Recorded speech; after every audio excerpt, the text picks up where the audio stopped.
नमस्कार. फूडकट्टामध्ये सगळ्यांचं स्वागत. आज मी स्वीट मेनू करणार आहे. Sweet bite. ज्यांना गोड खायचं नाही आहे, गूळ साखर असलेला पदार्थ खायचा नाही आहे, डाएटवर आहे, डायबिटीज आहे आणि तरीही ते हा पदार्थ गोड असूनही खाऊ शकतात. आणि ज्यांना गोड चालतं, ज्यांना गोड आवडतं, अशा लोकांनाही हा पदार्थ, हा मी जो करणार आहे आज बाईट्सचा पदार्थ, स्वीट बाईट्स, तो सगळ्यांसाठीच परफेक्ट आहे. गोड खाणाऱ्यांसाठी आणि गोड न खाणाऱ्यांसाठी सुद्धा हा परफेक्ट असा पण गोड पदार्थ आहे.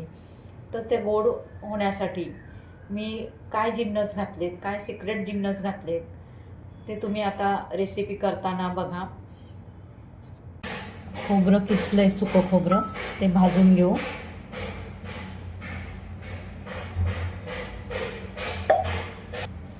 सुकं खोबरं आपण भाजून घेऊ.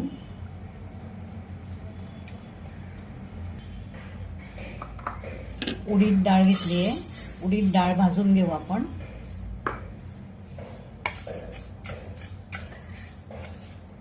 आपली उडीद डाळ आता भाजून झाली आहे. आपण कढईत साजूक तूप घेतलंय,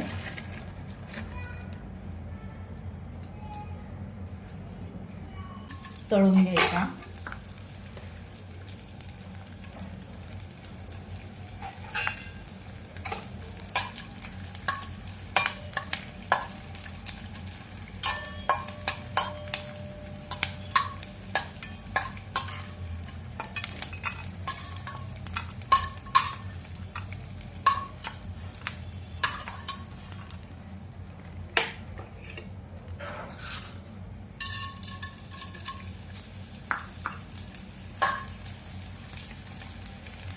हा जो तळलेला डिंक आहे आपण मॅशरने बारीक करू.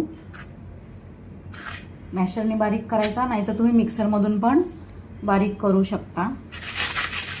मॅशरने पण होतो.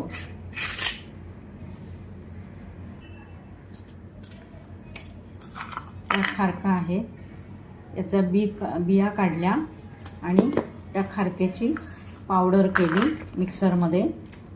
खारक्याची पूड केली आणि मगाशी जी उडीद डाळ भाजली ती पण मिक्सरमध्ये बारीक केली. हे मी पाव किलोच्या प्रमाणात करतो. काळा खजूर आहे, यातल्या बिया काढून घेतल्या. हा थोडा कोरडा असतो, तो जो आपला चिकट असतो तो खजूर नाही, हा काळा सुका खजूर घ्यायचा. यातल्या बिया काढून घेतल्या. आपण आता हा मिक्सरमध्ये बारीक करून घेणार. त्यासाठी मिक्सरच्या भांड्याला तूप लावून घ्यायचं, म्हणजे खूप चिकटत नाही. आपण आता हा खजूर मिक्सरमध्ये बारीक केलाय. आता कढईत आपण गॅसवर तूप घालू. गॅस चालू करून कढईत आपण तूप घेतलंय, साजूक तूप. त्यात आता हा खजूर घालू आपण. थोडा थोडा करून आपण परतून घेऊ.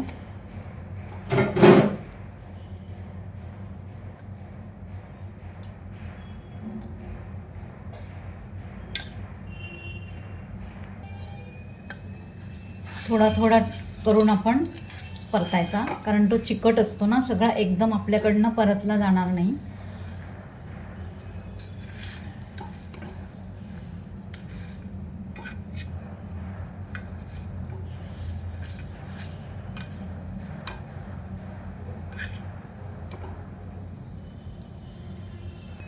परतायला ना, हा असा झाऱ्या जो असतो ना, किंवा तुमचा दुसरा असेल ना झाऱ्या, तो पण घेतला तरी चालेल. झाऱ्यामुळे काय होतं, हे छान मोडलं जातं परतताना.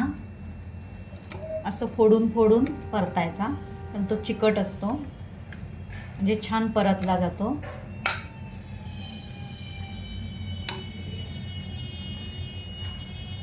प्लेन स्पॅच्युलानी नाही परतला जा. एका बाउलमध्ये ही जी उडदाची डाळ भाजून आपण याची पावडर केली होती, ही पावडर घेऊ. हा जो डिंक आपण तुपात परतून मिक्सरमध्ये बारीक करून घेतला, हा घालू.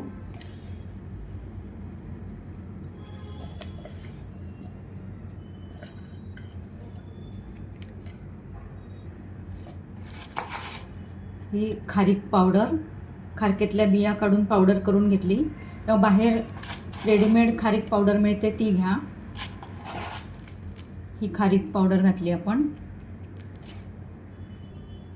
हे सुकं खोबरं किसून भाजलेलं, हे हातानेच बारीक केलं तरी चालतं किंवा मिक्सरमध्ये केलं तरी चालेल.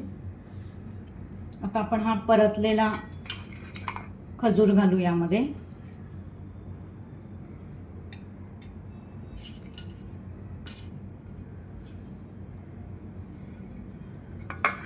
आणि आता हे सगळं मिक्स करू आपण.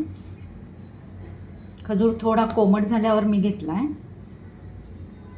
आता हे सगळं छान मिक्स करू आपण. लागलं तर तूप घालायचं.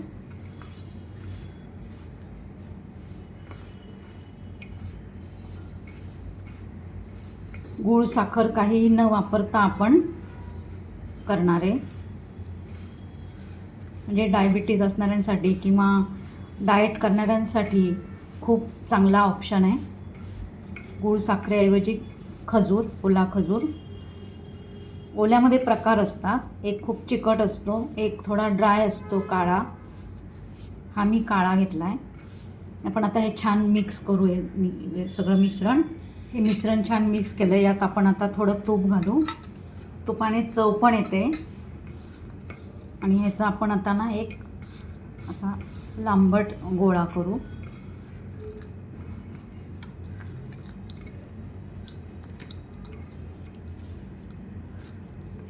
आपल्याला याचा मोठा असा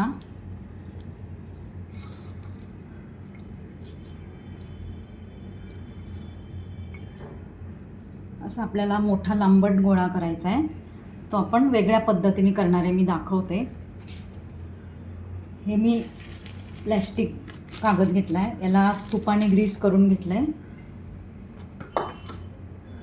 यामध्ये आपण हा गोळा ठेवायचा. कागदाच्या सुरुवातीला ठेवायचा.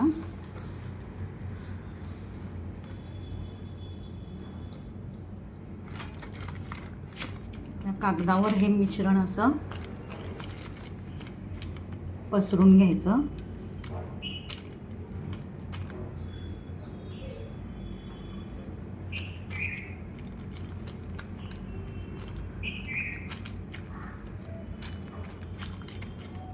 हे पसरलं. आता हे जे बाजूला आहे हे आपोआपच सुटलेलं, हे छान बाइंडिंग होईल त्याचं. आता ही पिशवी आहे, हे कागदाचं टोक हे याच्यावर घ्यायचं आणि प्रेस करायचं. अशी बोटं ठेवायची इकडनं आणि प्रेस करायचं.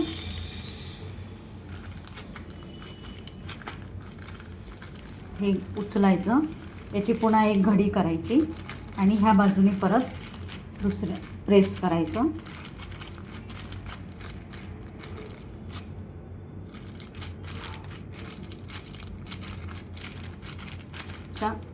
त्रिकोणी आकार द्यायचा. पुन्हा एकदा घडी करायची कागदातच ठेवून आणि पुन्हा असं प्रेस करायचं. आता उलगडल्यावर तुम्हाला दिसेल की काय शेप तयार झाला आहे. हा ट्रायंगल आकार आला आहे याचा. याचे आपण आता कट करून घेऊ सुरीने. हे गारच आहे, आता याला काय गार व्हायची वाट बघायला नको. तुम्हाला जेवढे जाड हवे त्याप्रमाणे तुम्ही कट करू शकता. असं आपण उरलेल्या मिश्रणाचं पण रोल करून घेऊ ट्रायंगल. तुम्ही कागदावर आधी कसंही स्प्रेड करा. आपण जेव्हा घडी करतो कागदाची तेव्हा छान त्याला शेप येतो. आता आपण हे असंच ठेवू आणि सुरुवात करू घडी करायला. पुन्हा दाखवते मी. कागद असा वरून घ्यायचा आणि ट्रायंगल वर त्रिकोणी आकार येईल असा दाबायचं, म्हणजे तो आकार तयार होतो.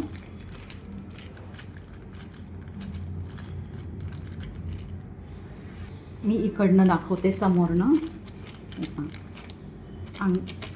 या साईडनी बोटं असे करायची, वरनं आपोआप असा ट्रायंगल आकार येतो. छान प्रेस करायचं आता ह्या 2 बाजू प्रेस झाल्यात ना, तर आता ही आणि याची बॉटमची जी बाजू आहे ती प्रेस होण्यासाठी, तिचा पण शेप राहण्यासाठी याची घडी करायची. आणि हे बघा, याला आलाच आहे शेप, छान बांधलं गेलं आहे. परत आपण एकदा प्रेस करू. हे पहा, काढून दाखवते. हा आपला शेप तयार झाला. हे आपला ट्रायंगल शेप रेडी झाला आहे. मी यातनं तुम्हाला काढून दाखवते. हे 2 काढून दाखवले जवळनं. तुम्ही बघितलं की गूळ साखरेशिवाय सुद्धा हा पदार्थ कसा गोड होऊ शकतो. हा पदार्थ तुम्ही कितीही खाल्ला, ज्यांना गोड खायचं नाही, डाएट करताय, ज्यांना शुगर आहे, त्यांनी हा पदार्थ कितीही खाल्ला तरी चालणार आहे. कारण हा हेल्दी आहे आणि गोड आहे. आणि ज्यांना गोड खायचं आहे त्यांनाही हा पदार्थ खूप आवडेल. परफेक्ट असा हा, सगळ्यांसाठी परफेक्ट असा हा गोडाचा पदार्थ आहे स्वीट बाईट्स. तुम्ही नक्की ट्राय करा. ही रेसिपी तुम्ही सेव्ह करा आणि तुम्हाला एकदा खाल्लं की तुम्ही पुन्हा पुन्हा करून खाऊ शकता. यात तुम्हाला गूळ साखर नसल्याने तुमचं डाएट प्लॅन पण फसणार नाही आणि तुमची शुगरही वाढणार नाही. त्यामुळे तुम्ही हा पदार्थ नक्की करा. त्यासाठी ही रेसिपी सेव्ह करा. मी माझ्या डिस्क्रिप्शन बॉक्समध्ये प्रॉडक्ट्सच्या लिंक देत आहे. त्यात वेगवेगळे प्रॉडक्ट्स असतात. साड्या असतात, कुकवेअर असतात. त्या कुकवेअरपैकी म्हणजे कुकर असतात, नॉनस्टिक तवे, नॉनस्टिक कढया, 3 प्लाय कढया किंवा कुर्तीज असतात लेडीजसाठी. असे वेगवेगळ्या प्रकारचे प्रॉडक्ट्सच्या लिंक मी देते. त्या लिंक तुम्ही ओपन करून ऑनलाईन शॉपिंग करा, घरबसल्या शॉपिंग करा आणि शॉपिंगचा आनंद घ्या. त्यासाठी माझ्या चॅनलला सबस्क्राईब करा, लाईक करा आणि रेसिपी करून बघून मला कमेंटमध्ये फीडबॅक सांगा. आणि तुम्ही ही रेसिपी नक्की ट्राय करा. धन्यवाद.